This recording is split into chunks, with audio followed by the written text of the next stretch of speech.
I guess, Tara, the question really is how far do you want to go back? We could go back 1,000 years, we could go back hundreds of years, but maybe we should just start with 1991 and the collapse of the Soviet Union.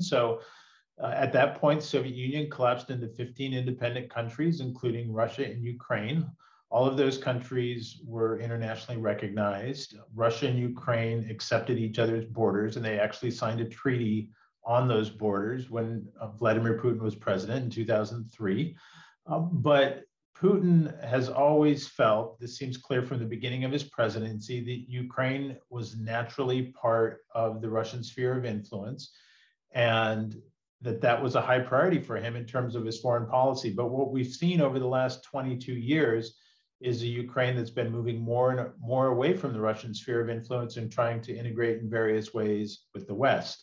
I would say that happened largely because of Putin's own actions, specifically the decision in 2014 to annex Crimea, which was legally part of Ukraine, and then sponsor this separatist war in southeast Ukraine in the area known as the Donbass. And that helped push the rest of Ukrainian society to be more favorable than they had been before to association with the European Union, to wanting to join NATO and that sort of thing. And I think Putin has been resentful about this direction, frustrated that his previous attempts have always failed, and the Ukrainians have had other ideas about where their political futures lie. And he felt like now was the time to act and try and reverse that. I guess I would not characterize his goal as reuniting the Soviet Union necessarily in any explicit terms. I think more what he is after is trying to assert Russia's great power status, and therefore what he considers its right to have a sphere of influence in what we could loosely call Russia's neighborhood, right? And countries that have set out on a path more towards moving away from being closely aligned with Russia and more closely aligned with the West have come in for pressure from Russia. And in fact, that has made countries like Ukraine, Moldova, Georgia, the target of Russian military intervention over the last several decades, really. So in that sense, that's his larger objective. And I think his goal now is to try and overthrow the regime in Kyiv and put in place a regime that is loyal to Russia. Given the military attacks, which are coming from three directions, from the south, from Crimea, from the east, from Russia, and from the north, from Belarus, they seem to be trying to overthrow the Ukrainian government.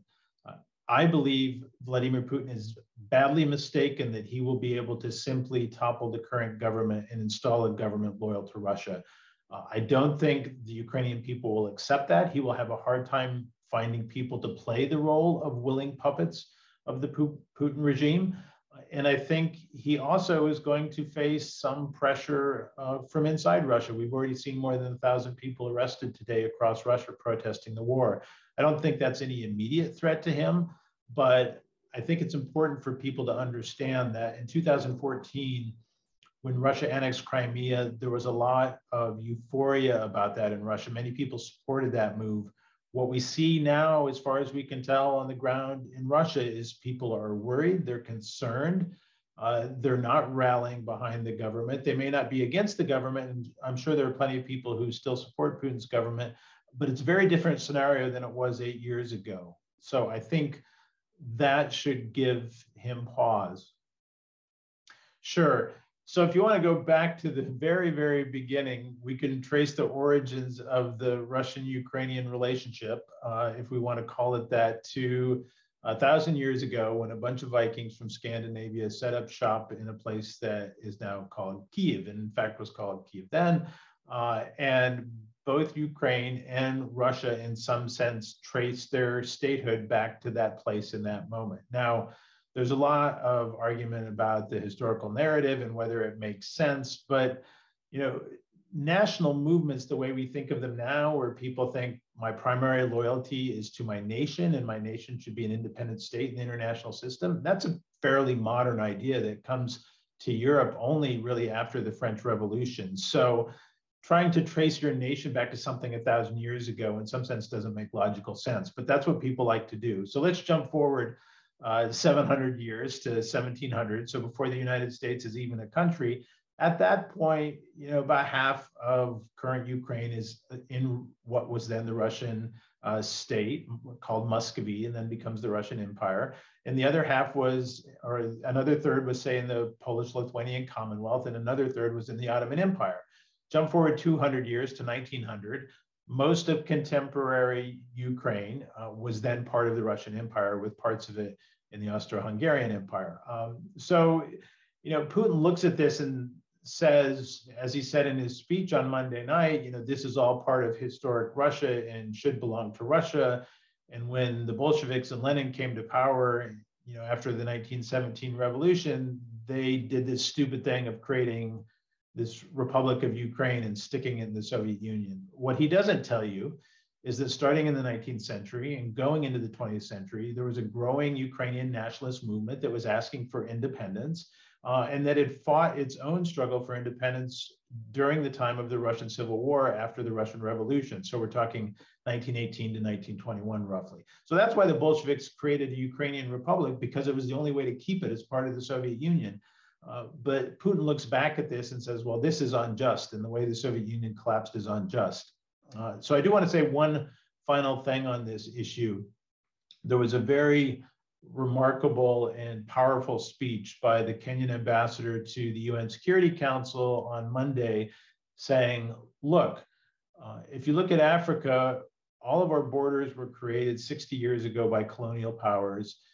We could have tried to redraw those borders after we became independent, and we understood that we would still be fighting wars over those borders if we did that. We accepted the borders we ended up with and tried to develop the countries we had. And that's really the way the international community believes international politics should work. Borders are agreed upon, and you can't redraw those borders through the use of military force. And so Putin doesn't accept that view of the world and thinks that he has the right to redraw the map if he thinks it's unfair to Russia. Well, that's not the way the rest of the international community sees international politics. That's a very good question. And I think the answer is probably that Ukraine is in some sense now a one-off, mainly because I think the three states that matter most to Putin are Russia, Belarus, and Ukraine. And Belarus has already gone completely into the Russian sphere of influence since 2020. I'll remind people that in 2020, there were massive protests in Belarus after a rigged election that kept the Belarusian dictator, Alexander Lukashenko, in power. And one of the reasons he was able to hold on to power was because he had the support of Russia.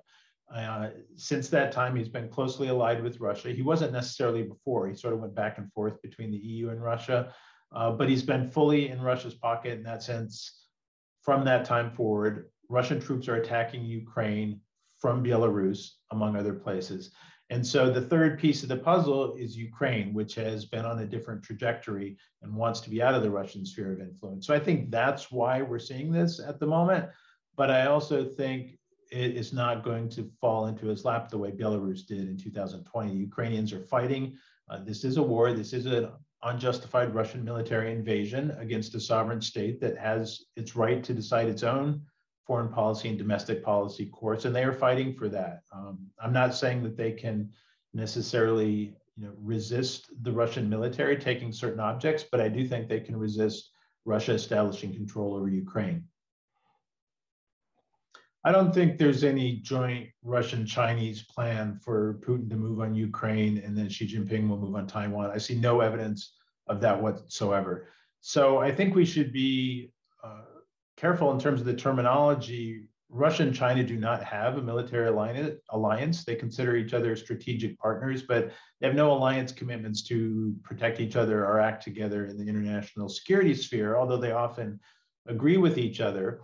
But what we're seeing out of analysts of Russia that are based in China today is some surprise at what Russia has done. I think they did not expect Russia to act so aggressively. And to the very last minute, they were claiming that the threat of an invasion was something that the West was cooking up to put pressure on Russia. Well, we all see that Russia made this decision on their own. And I think Xi Jinping, although he will not obviously condemn this in the starkest terms, I think they also don't believe in redrawing borders this way. Their position has always been on these matters that sovereign territory should be respected. Now, the thing is about Taiwan, they consider that part of China, right? And so they have this long-term goal of bringing Taiwan back into China. But I don't think there's any reason to believe that Xi Jinping and Putin coordinated anything. I don't expect any reason to think China's going to move suddenly on Taiwan. If China makes a move on Taiwan at some point in the coming years or decades, that'll be on China's timetable for China's reasons. And it doesn't really have much to do with the war we're seeing now in Ukraine.